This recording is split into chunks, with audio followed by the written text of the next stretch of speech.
I froze in the hallway, clutching Sophie to my chest as if I could shield her from the entire world. Her little arms wrapped around my neck, warm and trembling, and for one terrifying second I thought she might cry. My heart hammered, so hard I was afraid Brandon could hear it through the bedroom door. "Mommy, where are we going?"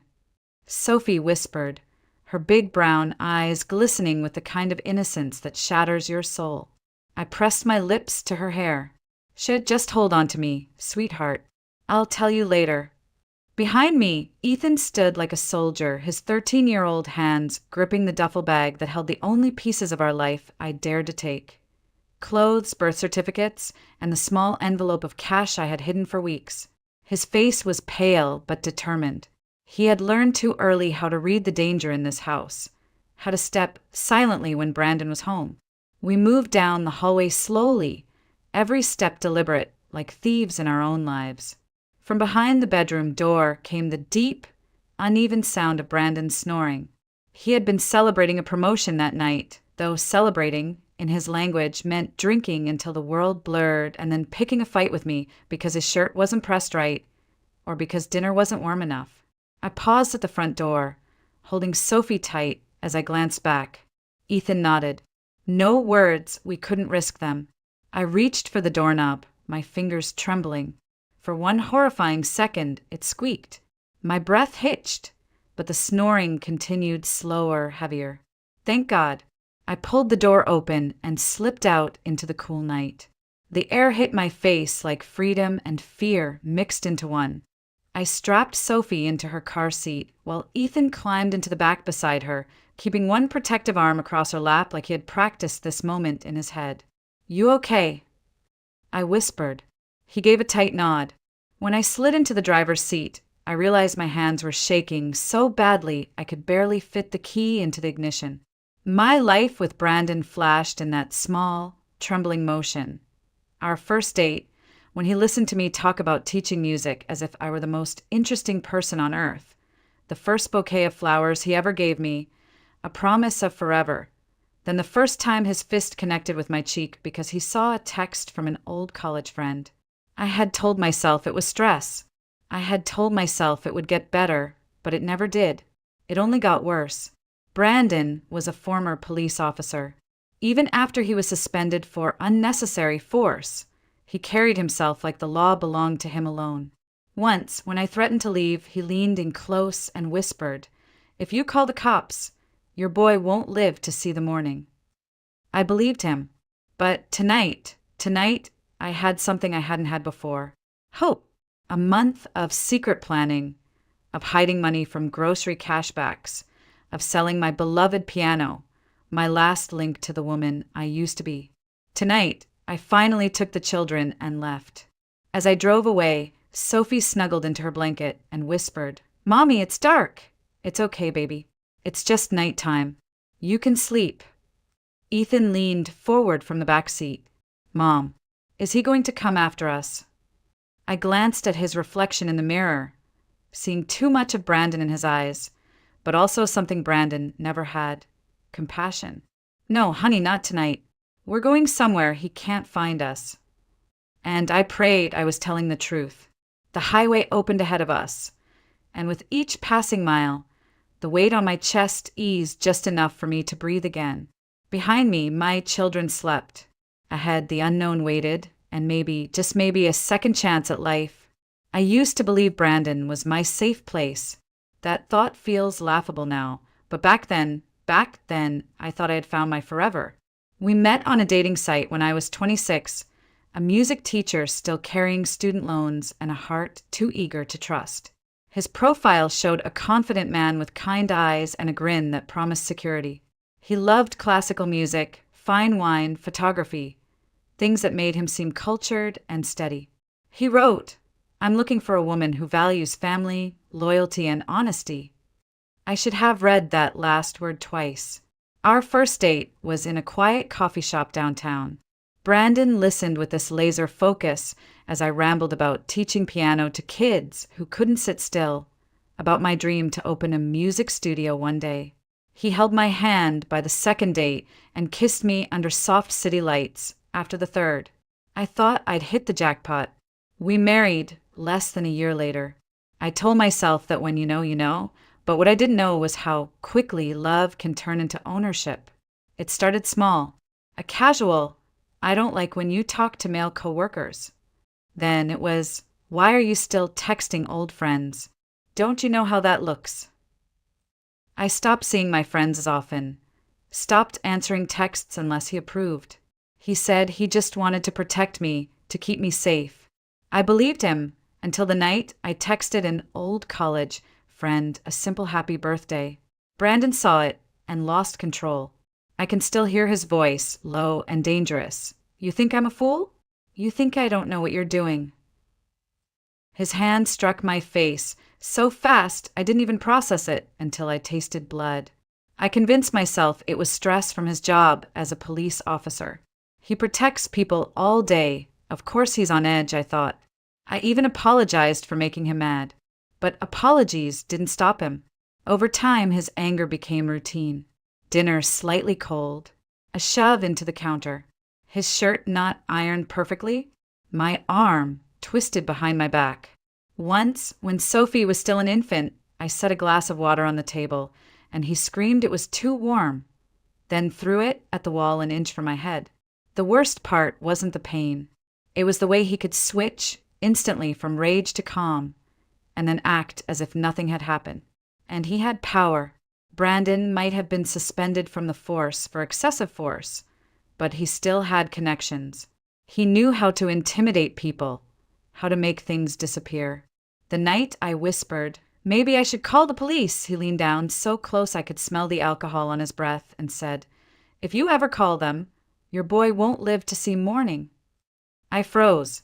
Ethan was only 10 then, sitting in his room, wearing headphones and playing games, unaware his father had just weaponized his life. From that night on, I stopped thinking about escape until Sophie came along. She was just a baby, sweet and fragile. Something about holding her in the crook of my arm and seeing Ethan's protective hand resting on her tiny foot cracked something inside me. I couldn't imagine them growing up thinking abuse was normal. Still, leaving Brandon seemed impossible.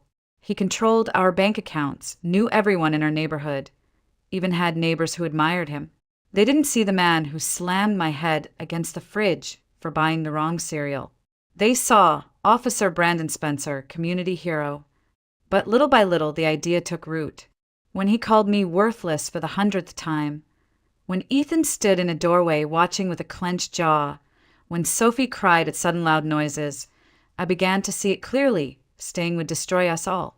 That was when I started to plan in secret, in silence, with shaking hands and a heart that finally whispered, "Enough!" The decision to leave was not a single moment of bravery, but 100 small steps, each one more terrifying than the last. I started with cash. Grocery store trips became my secret lifeline. Every time Brandon sent me for food, I added a 20 to the withdrawal and hid it in an old music book. He never checked those. Music was my world, not his. In a month, I scraped together a few $100s. Not much, but enough to start. Next came my job. I loved teaching at the community music school, but Brandon hated it. He said it kept me distracted, as if nurturing young musicians was an insult to him. I told the director I was exhausted, needed a break to focus on family. She gave me a sad smile like she knew more than she let on. Leaving that job hurt, but it gave me an excuse to stay home. Less risk of Brandon tracking my movements. I transferred Ethan to online schooling. The excuse? He had health concerns. The truth? I couldn't risk him talking about our plans to anyone. Sophie was too young to understand, but Ethan looked at me with those big gray eyes, so much like Aaron's, and simply said, "Okay, Mom, whatever we need to do." Aaron. Just thinking his name brought a pinch of pain and a flicker of warmth. He was my first real love, a cellist whose music could silence a room. We were barely more than kids when we fell into something reckless and beautiful. And then I let him go. No, I pushed him away because he deserved a life free from my chaos, free from being tied down. I never told him I was pregnant. When Ethan was born, I stared at his eyes and saw Aaron in every glance. I told myself it didn't matter, that Brandon would be his father now. But Brandon never loved Ethan the way a father should. There was always an edge, a distance, something cold in the way he said son. So when an envelope arrived one morning, inheritance papers from my late aunt in Willamette Valley, I felt something shift. It was a house, small and old, but ours. Brandon didn't know it existed. He didn't even know Aunt May well enough to care. That house became my lifeline, the one place where his shadow couldn't reach. Planning meant lying, and I hated that. I hated hiding in the library to book train tickets on their computers so Brandon couldn't trace them. I hated selling my piano, my one true friend, just to have enough money for a deposit on utilities and a few groceries when we arrived. But I hated more the thought of Ethan's clenched fists and Sophie's flinches every time Brandon's voice rose. The night before we left, I sat in Sophie's room watching her sleep. She clutched her stuffed rabbit like it could save her from nightmares. Ethan leaned against the doorway, arms crossed. "Mom," he whispered, "are we really doing this?" "Yes, sweetheart." I swallowed hard. "We are. Tomorrow we're leaving. Will he find us?" I paused, choosing my words carefully. "Not if I can help it. And even if he tries, we'll be ready." Ethan nodded, his jaw set in a way that broke my heart. 13 years old and already carrying the weight of a man. I barely slept that night. My mind played out every scenario where Brandon woke up too early, where he blocked the door, where he used those cold, calculating eyes to stop me. But morning came and I acted. We took the bags, the kids, and my last shred of courage and stepped out into an unknown future. As the train pulled away from Portland, Sophie pointed at the window and squealed, "Look, Mommy, trees!" "Yes, baby, trees." My voice cracked. Those trees were freedom. And somewhere inside, a whisper rose. "You can do this." The train slowed as it pulled into a quiet station surrounded by rolling green hills and stretches of vineyard. Willamette Valley looked like a postcard, sunlight spilling over rows of grapevines, distant mountains rising like watchful guardians, and an air so crisp it felt new in my lungs. "This is it?" Ethan asked, leaning to see out the window. His voice carried curiosity and caution, the voice of a boy who had grown up too fast. "This is it," I said softly, gripping Sophie's hand as we stepped onto the platform. She clutched her stuffed rabbit and blinked at the endless open space like she'd stepped into another world. The cab ride to Aunt May's house was quiet except for Sophie's small hums and Ethan's questions about everything outside the window. We passed old barns, weathered fences, and roadside fruit stands with chalkboard signs. For a moment, I let myself imagine that we were on vacation, not fugitives from a life of fear. Aunt May's house sat at the edge of a narrow road, half hidden by tall pines and wildflowers. The structure itself was sturdy but old, a 2-story cabin of weathered wood and charm. The windows had lace curtains yellowed with age, and the porch swing creaked in the breeze as though welcoming us home. Unlocking that door was surreal. The key turned stiffly, and when the door opened, a wave of scent rushed out. Dried herbs, old books, and something faintly sweet like honey. It felt untouched, frozen in time since Aunt May's last day there. Ethan dropped his bag and whistled low. "It's like a museum." Sophie, on the other hand, skipped inside without hesitation, touching everything she could reach. "It's our house, Mommy." I crouched down to her level. "Yes, baby, our house." But reality didn't take long to settle in. The fridge was empty, utilities were off, and the place needed a deep cleaning. Worse, I had no job waiting for me. My savings, already thin, would evaporate quickly between groceries, gas, and basic bills. The next day, I walked into the small town's only grocery store. The bell over the door jingled as I stepped inside, immediately feeling eyes on me. In small towns, strangers were novelties, and I was the newest one. A woman behind the counter gave me a polite but curious smile. "You must be May's niece. Word travels fast here. Yes, I'm Natalie, I replied, forcing a smile. Just moved in. Welcome. This place could use a music teacher. Her tone was warm, but I didn't want to explain that I had no position lined up and that I'd left my old life in chaos. So I just thanked her and bought what we could afford: bread, peanut butter, a bag of apples, and pasta for dinner. Back home, Ethan wandered the overgrown backyard while Sophie twirled in circles on the porch. Mom, can we fix this place up? Ethan asked later that evening, his voice full of something I hadn't heard in a long time: hope. Yes, we can, I said, though my chest tightened with doubt.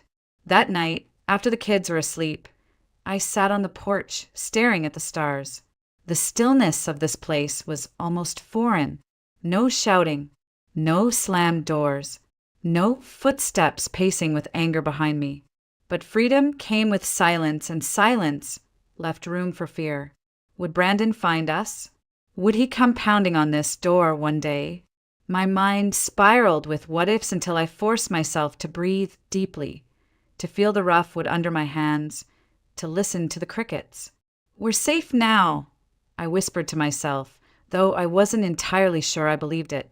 Still, as the night deepened and the breeze wrapped around me like a soft blanket, I made a vow. No matter how hard it would be, this place would become a real home, a place where my kids could laugh without fear.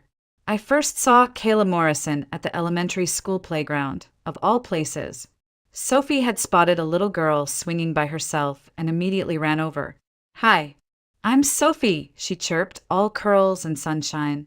The girl smiled shyly. I'm Chloe. Within minutes, they were giggling like old friends, chasing each other around the slides. Then I saw him, Caleb, a tall, broad-shouldered man with hands like they were carved from wood, strong and capable, but with eyes so gentle it startled me. He waved at Chloe before noticing me. You must be Sophie's mom. I'm Caleb Morrison, he said, his voice deep, warm, but a little rough, like gravel under honey. For a heartbeat, I froze. Something about big men with deep voices still made my stomach clench, a reflex I couldn't turn off. My pulse kicked up, and I gripped Sophie's jacket tighter. Natalie Spencer, I managed, hoping he didn't hear the tremor in my tone. He smiled, easy and genuine, and crouched to check Chloe's untied shoelace. Looks like our girls are already friends, he said, glancing back at me. That's a good start. I nodded, still uneasy but grateful. Yeah, it is. Later that week, I found him again, this time in front of our house. I'd been wrestling with the old fence that bordered the yard, a fence so warped it looked like one hard wind could knock it flat. Caleb appeared out of nowhere, wearing work gloves and carrying a toolbox. Mind if I help? He asked. I blinked at him. You don't even know me. He shrugged. I know Chloe likes Sophie. That's enough. Part of me wanted to refuse. I didn't want another man fixing things for me. Didn't want to owe anyone anything. But Sophie came bouncing out, Chloe right behind her, both begging, please let him help Mommy. Please. So I said yes. Caleb worked with a quiet efficiency, measuring boards, cutting new slats from lumber he'd brought in his truck. He talked just enough to fill the silence without crowding it, telling me he owned the local wood shop and vineyard, that he'd grown up in this town and never planned to leave. His wife, he explained softly, had died in a bus accident 3 years earlier, leaving him with Chloe to raise alone. There was a steadiness to him, a sense that he wasn't trying to impress anyone. And yet, that night, I dreamed about him, only it wasn't romantic. It was dark. I dreamed of giant hands grabbing me, of being dragged into a pit, and I woke up shaking, Caleb's face and Brandon's voice tangled in my mind. The next morning, Caleb returned, not with questions, but with something unexpected. A small wooden box, carved beautifully with delicate vines and music notes. Heard you used to teach piano, he said, handing it to me. Figured you might like this. I opened it and gasped. Inside, a tiny dancer spun to the soft, tinkling notes of Beethoven's Für Elise. My fingers trembled as I touched the lid. Did you make this? I asked quietly. He nodded. It's what I do. work with wood, build things people can use or keep. For a moment, I couldn't speak. It had been so long since someone had given me anything just because. You don't have to worry about people here, he said, as if reading my mind. This town protects its own. Later, while buying groceries, the shop owner, Mrs. Lane, leaned over the counter and whispered, "We know who you left, sweetheart. Don't worry. Nobody here will tell him a thing. You're safe here." Safe. It was a word I hadn't trusted in years. But as I walked home with Sophie's small hand in mine and that carved box under my arm, I wanted, desperately, to believe it. Maybe, just maybe, we had found the right place to start over. Even after a month in Willamette Valley, my body still reacted to loud noises like they were threats. A slammed car door? My chest tightened. Heavy footsteps on the porch? My stomach flipped. I'd tell myself, "You're safe now. Brandon isn't here," but my heart never listened. Caleb noticed. One evening, he came by after dropping Chloe at Sophie's playdate. "I fixed the gate hinge," he said, holding up his tools. "Figured it might save you some headaches." I hesitated. "You don't have to keep doing things for us." "I know," he said simply, "but I like to." His honesty was disarming. He wasn't trying to charm me, wasn't pushing for more. He was just there, present, helpful. And yet, some part of me couldn't stop bracing for the moment when kindness turned into control. That night, I dreamed again about hands dragging me into a hole. Only this time Caleb's face melted into Brandon's, and I woke gasping. I hated that my mind did this, that it twisted even good people into threats. The next morning, Sophie tugged my sleeve. "Mommy, why don't you like Mr. Caleb? He's nice." I crouched down, brushing her hair back. "I like him, sweetheart.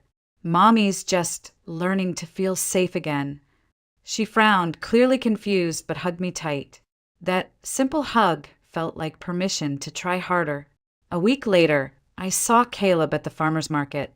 He was buying lumber from another vendor and waved when he spotted me. Something about the normalcy of it, the casual wave, the way he didn't approach unless I waved back, put me at ease. So I waved back. We started talking more, mostly about the kids and small-town things, where the best walking trails were, which grocery store had decent produce, how early the fall festival started. One afternoon, he invited us to see a woodworking project he'd been finishing for the local church. When we walked into his workshop, I expected dust and chaos, but everything was neat, carefully labeled, each tool hanging like it had a purpose. In the center stood a stunning wooden altar rail, carved with delicate vines and tiny birds so lifelike they looked ready to take flight. "You did this?" Ethan asked, eyes wide.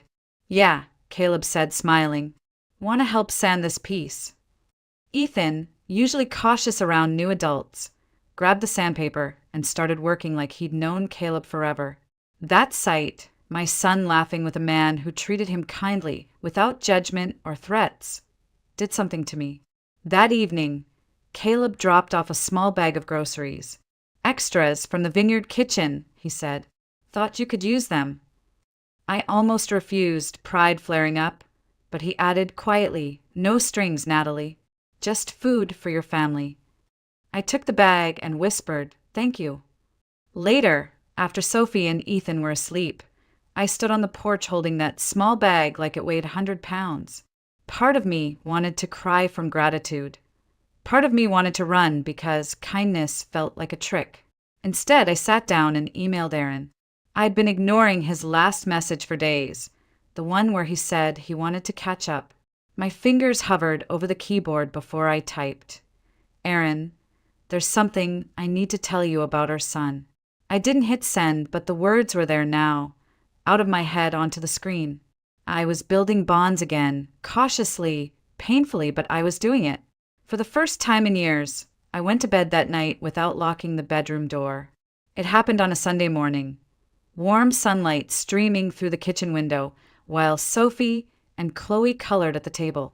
Ethan sat by the door lacing his sneakers for a hike with Caleb, who had promised to show him a secret waterfall. The house smelled of cinnamon rolls, and something I hadn't felt in years, peace. Then came the knock. Hard. Demanding. I froze. Caleb, standing near the counter, shot me a questioning look. My stomach dropped because I knew that rhythm. 3 quick knocks, 1 pause, 2 more. Brandon. I whispered, take the kids to the back. Caleb nodded without a word, ushering Ethan and the girls toward the back door. The knock came again, louder this time, shaking the thin wooden frame. My hands trembled as I opened it a crack. And there he was. Brandon looked exactly as he had the night we left. Crisp shirt, expensive cologne. That same cold arrogance in his eyes. Well, there you are, sweetheart, he said, smiling like we were still married, like he hadn't broken my cheekbone 2 months ago. Thought you could just run off with my kids? I stepped outside, shutting the door behind me. Leave, Brandon. You don't belong here. His smile twisted into something darker. Don't belong? This is my family. You think I wouldn't find you? You think you can take what's mine? He stepped closer, the heat of his anger rolling off him. I held my ground. I am not yours. Not anymore. His eyes narrowed. You think some small-town hick can protect you? He glanced past me toward the window, where Caleb now stood, silent, watchful, dangerous in his own quiet way.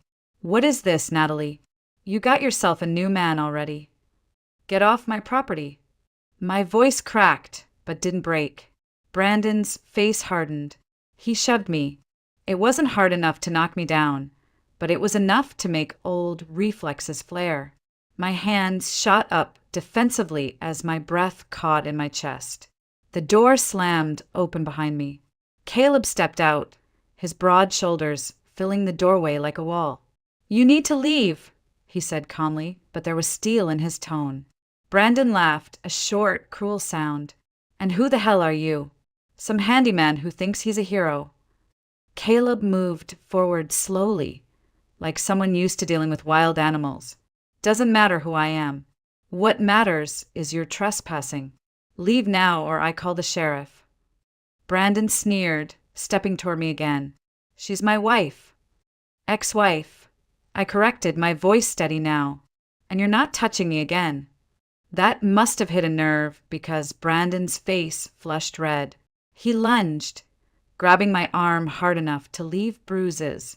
The pain was sharp and immediate. We're going home, Natalie. Now. Before I could react, Caleb was there, pulling Brandon's hand off me with one swift motion. The sound of knuckles cracking against flesh echoed as Caleb shoved him back against the porch rail. For a second, I saw something raw and dangerous in Caleb's eyes. Something that said he'd bury Brandon in the woods if he had to. Brandon swung at him.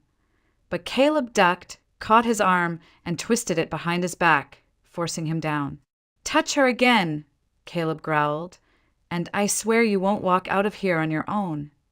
Let go of me. I'm law enforcement. Brandon yelled. Former law enforcement, Caleb shot back. You're already under investigation. You think people around here don't talk. The sound of sirens cut through the moment. I hadn't even realized Ethan had slipped away and called 911. 2 sheriff deputies stormed up the driveway seconds later.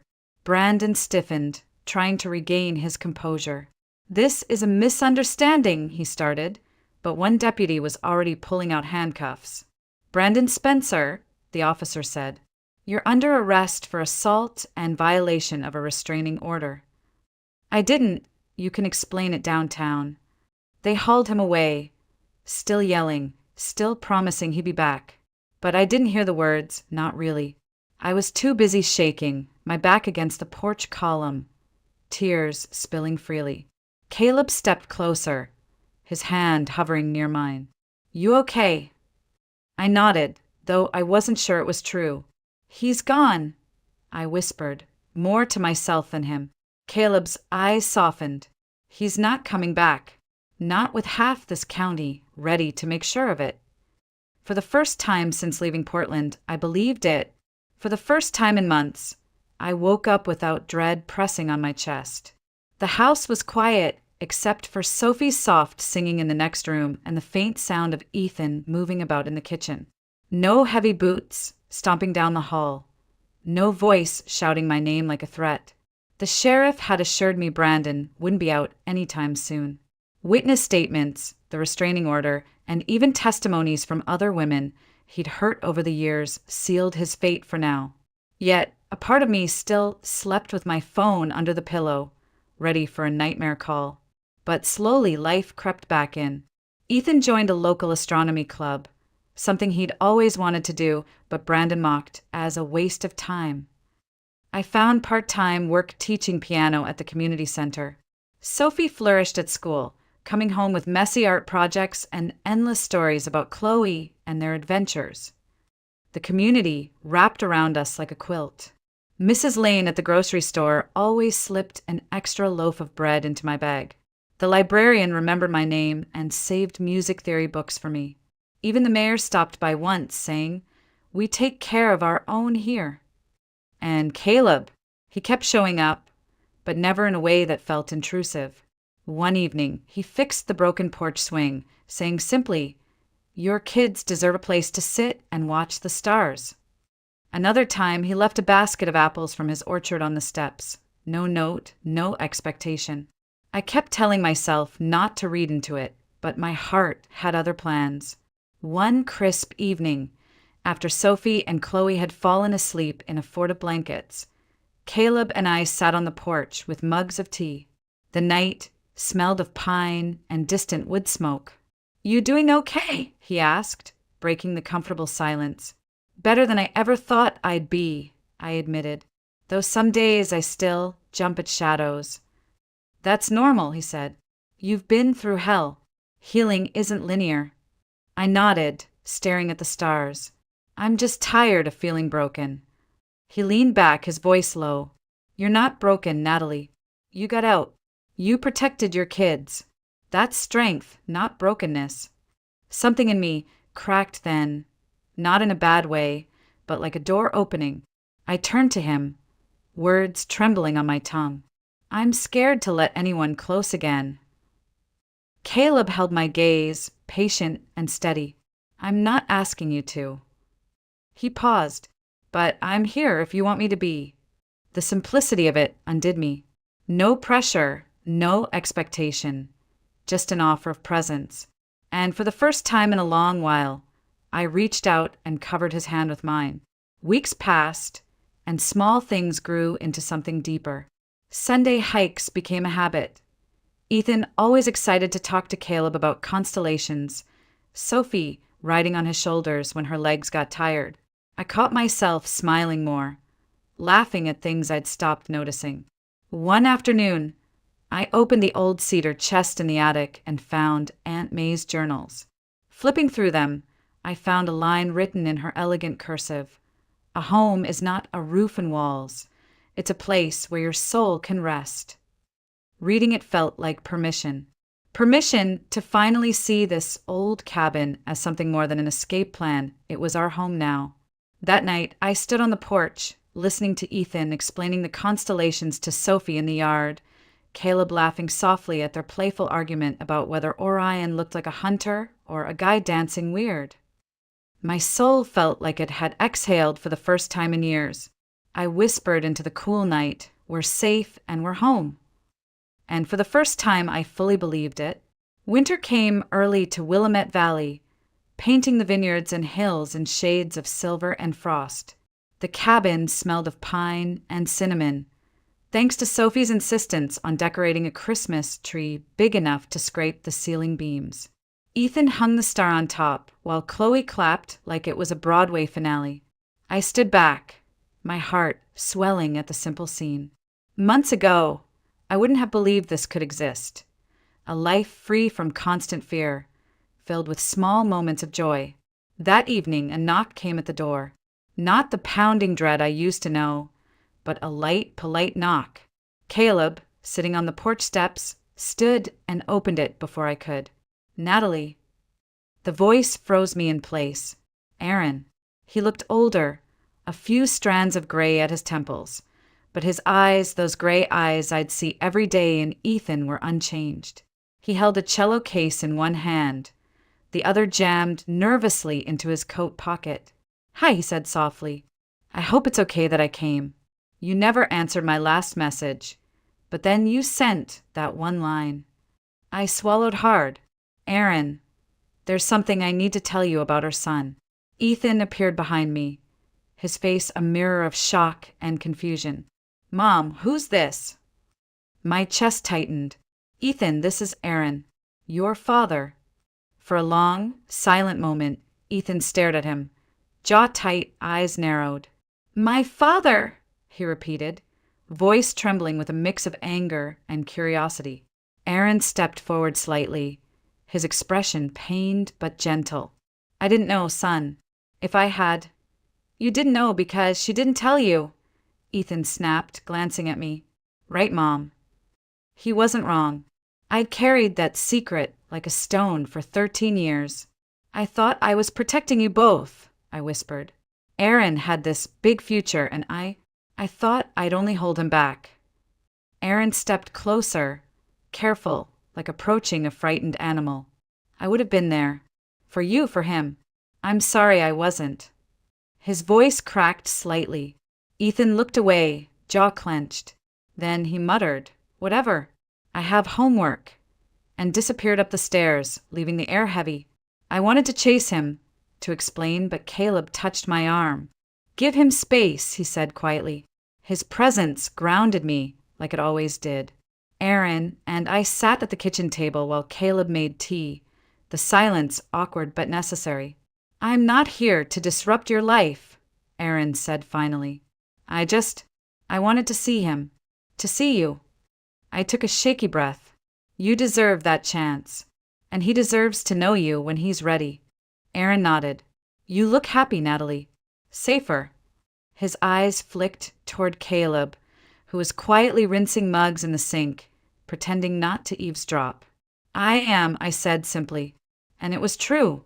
I had scars, yes, but I wasn't broken anymore. That night, Ethan came down from his room, eyes red but determined. "So, you play cello?" he asked Aaron, voice stiff.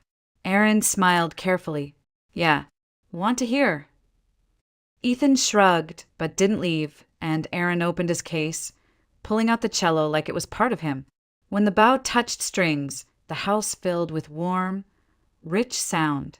Sophie peeked from her blanket fort, whispering, "It sounds like magic." By the time Aaron finished, Ethan's posture had softened.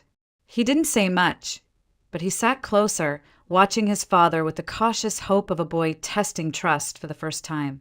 Later, when Aaron left for his hotel, Ethan hugged me tightly. "I'm still mad," he whispered, "but I think I want to know him." "That's okay, honey," I said, kissing his forehead. "You get to choose what that looks like." Weeks passed, and slowly, Aaron became a quiet presence in Ethan's life. Someone to talk about music and college with. Someone to share the weight of old wounds. And Caleb? He stayed steady through it all. He never once acted threatened or jealous. Never asked for anything but honesty. One night on the porch, after watching the kids chase snowflakes, I finally said it out loud. "You're more than safe to me, Caleb. You feel like home." He smiled, that easy, warm smile that had disarmed me from day one. Then let's keep building it. Together. I thought of Aunt May's journal. A home is not a roof and walls. It's a place where your soul can rest. My soul was finally resting. I had faced fear, rebuilt life from the ashes, and even opened my heart again to family, to love, to a future that was ours by choice, not chance. For the first time in years, I looked at my children, at Caleb, at this old cabin filled with laughter, and whispered the truth. We made it. We're free. And I believed it with every fiber of my being.